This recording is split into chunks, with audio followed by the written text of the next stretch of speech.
Imagine a little barroom blues rock three-piece band from Texas that managed to sell 11 million copies of this next album.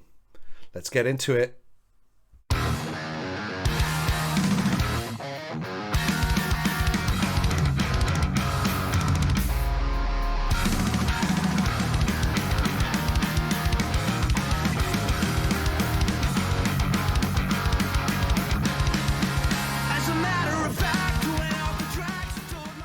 Now then guys, Quinn's Dude here, back on the Rad Music Chat channel.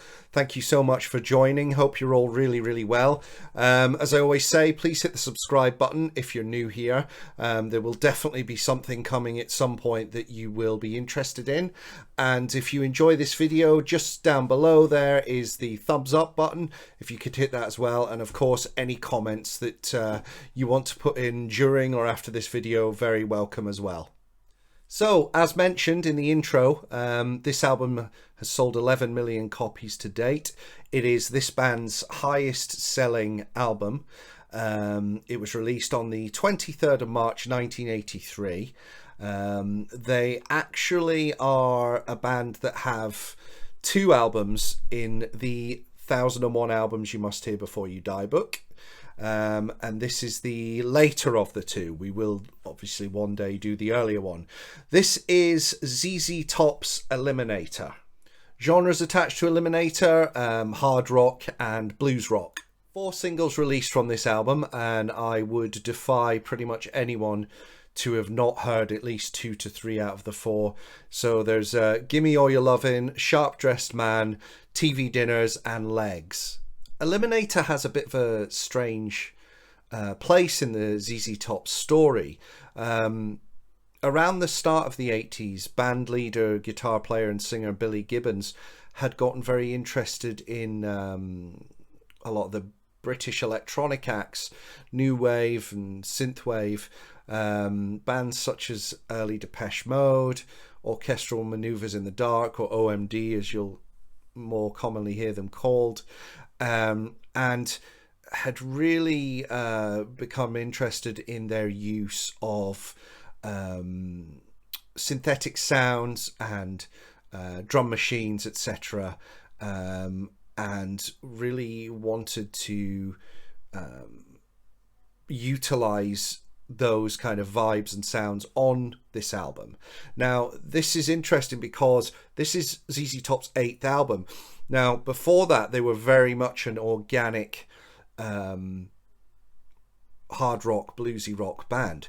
Now, that doesn't go on Eliminator. In fact, rather really cleverly, in fact, what they do in this album, with the help of a production team, which I'll get into in a moment, had kind of melded the clean, dancey, polished sort of beats and sounds of new wave and electronic music with their kind of bluesy approach to. In fact, it's no accident that both Legs and Sharp Dressed Man are at 125 beats per minute, and Gimme All Your Lovin' is at 120 BPM, and these are said to be pretty optimal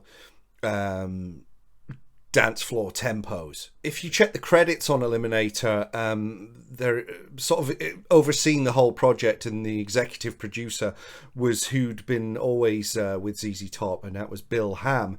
But the real worker behind Eliminator was an engineer called Lyndon Hudson. Lyndon Hudson and Billy Gibbons spent a lot of time, just those two in isolation, and actually kind of came up with the whole you know, the majority of the feel of the album. Eliminator did what a lot of bands' biggest records did, and that was kind of be quite divisive in a way. So whilst the new aesthetic and new sound and the videos that were all over MTV definitely came at the right time and captured a new teenage audience that got into the band, a lot of the older fans that had been into them on any of the first 7 albums didn't take quite well to the sort of new the change that ZZ Top had gone through. Trying to sort of transport myself back to being a fan and hearing this coming out. I don't know. I'm sure a lot of those fans that were initially resistant to Eliminator perhaps have softened a bit, because still forefront of the band is you know, the vocals and the guitar. You know, it's all about the riffs, and the drums, although sounding different and a bit sort of more precise and sharp, are still give off, you know, the all these elements together. They're still basically a barroom boogie woogie band. You know, that is still at the heart of them. I think the kind of melding of the old and new is done exceptionally, if I'm honest.